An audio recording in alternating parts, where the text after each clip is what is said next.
कल्ला नागपुर चोपता क्षेत्र में भाजपा नेता की गाड़ी से अवैध शराब बरामद।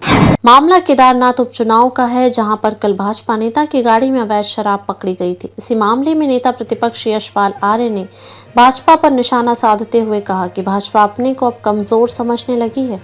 उसे लग गया है कि वो चुनाव हार रहे हैं, इसलिए अब धनबल साड़ी शराब बांटने लग गई जनता में। न मुद्दे रहे न काम, अब जनता को पिला रहे जाम। उन्होंने कहा कि अब की बार बाबा केदारनाथ भाजपा को उसकी करनी का फल अवश्य देंगे। केदारनाथ विधानसभा से भगवान सिंह की रिपोर्ट। देखिए, भारतीय जनता पार्टी अभी पराजय स्वीकार कर चुकी है और जो केदारनाथ विधानसभा में जिस तरह के हालात हैं, जिससे जनमानस में आक्रोश है, नाराजगी है, गुस्सा है, इसकी वजह भारतीय जनता पार्टी की वर्तमान सरकार है। वायदे मुद्दे सब गायब हो चुके हैं। रोजगार बहुत बड़ा मुद्दा रहा है, बेरोजगारी बढ़ती जा रही है और जिस तरह से केदारनाथ धाम यात्रा को सरकार ने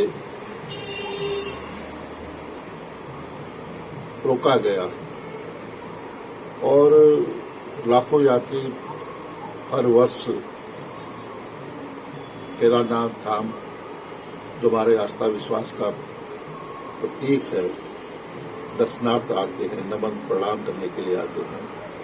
लेकिन जो रजिस्ट्रेशन पंजीकरण की जो व्यवस्था की गई थी वो पहली बार देखने को मिला, कभी ऑफलाइन कभी ऑनलाइन, और इससे पूरी यात्रा मार्ग में जो छोटे दुकानदार थे, जो घोड़े खच्चर वाले थे, जो गड्डी कंडी और जो नींबू पानी का काम करते थे, नींबू पानी की दुकान चलाते थे, छोटे व्यवसायी थे, होटल्स थे, ढाबे थे, सब प्रभावित हुए हैं। उनकी रोजी रोटी पर संकट पैदा करने का काम भारतीय जनता पार्टी की वर्तमान सरकार ने किया और जिस तरह से लगातार अतिक्रमण के नाम पर गरीब कमजोर लोगों को, उनकी दुकानों को तोड़ा गया है और अब फिर एक संकट पैदा किया जा रहा है, डर पैदा किया जा रहा है। बेदखली के नोटिस जारी हो चुके हैं इस यात्रा मार्ग में और आपदा से केदार घाटी ही नहीं, पूरा प्रदेश प्रभावित हुआ है। न पुनर्वास हुआ, न विस्थापन हुआ, न मुआवजा मिला, पलायन हो रहा है, विकास कार्य अवरुद्ध हो चुका है, सड़कें गड्ढों में तब्दील हो चुकी हैं।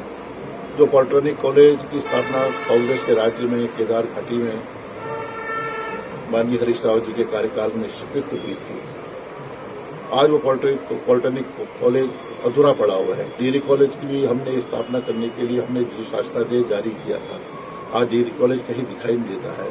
स्कूल बंद हो चुके हैं और ITI कॉलेज और पॉलिटेक्निक कॉलेज बंद होने की कगार पर हैं। अस्पताल नहीं है, डॉक्टर्स कहीं पर अस्पताल है, डॉक्टर्स नहीं है, फार्मासिस्ट नहीं है, स्टाफ नहीं है। तो तमाम विषय हैं इन मुद्दों को लेकर आज सरकार कटघरे में खड़ी है। इन केन प्रकार ने चुनाव जीतना चाहती है और लगातार हम इस बात को कह रहे हैं कि भारतीय जनता पार्टी की सरकार सत्ता बल का दुरुपयोग करेगी, सरकारी मशीनरी का दुरुपयोग करेगी, धन बल का इस्तेमाल करेगी और कल रात की घटना से साबित हो चुका है कि जो हम कह रहे थे, कांग्रेस पार्टी कह रही थी कि यहाँ से ट्रकों के हिसाब से शराब पुलिस प्रशासन के संरक्षण में गांव में पहुंचाने का काम भारतीय जनता पार्टी की वर्तमान सरकार कर रही है। पैसा बांटा जा रहा है, साड़ियां बांटी जा रही हैं और कल रात चोपता में एक प्रदेश कार्य समिति के सदस्य की गाड़ी में शराब पकड़ी गई है। हमारे कार्यकर्ताओं ने उस कार को घेर लिया और दबाव बनाने के पश्चात लगातार हमारे माननीय विधायक, हमारे कांग्रेस के प्रत्याशी मनोज रावत जी, सभी लोग डटे रहे और बाद में FIR दर्ज हुई। ये एक बानगी भर है। पूरे केदारनाथ घाटी में, केदारनाथ विधानसभा में पैसे से, शराब से या वोटों को खरीदना चाहते हैं। ये आज केदारनाथ के अस्तित्व की लड़ाई है, रोजगार की लड़ाई है, बेरोजगारी के खिलाफ लड़ाई है, अन्याय जाति के खिलाफ लड़ाई है, रोजी रोटी के ये लड़ाई हम लड़ने जा रहे हैं। आपदा से मैंने कहा पूरा केदार घाटी प्रभावित हुई है।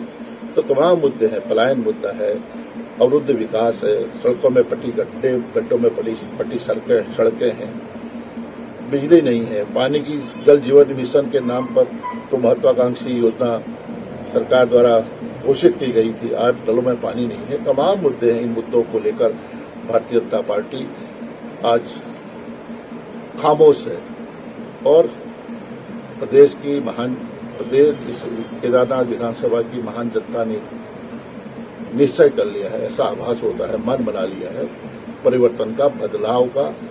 और मुझे विश्वास है कि हमारे प्रत्याशी को जो तरीके से सशक्त भू कानून आज आवश्यकता है, मूल निवास कि आज कौन मूल निवासी है इसकी परिभाषित करने की भी आवश्यकता है।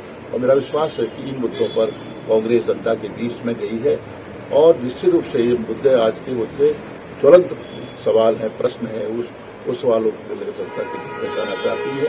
हम मुखर होकर यहाँ की जनता के साथ खड़े हैं और हर लड़ाई लड़ने को कांग्रेस तैयार रहेगी।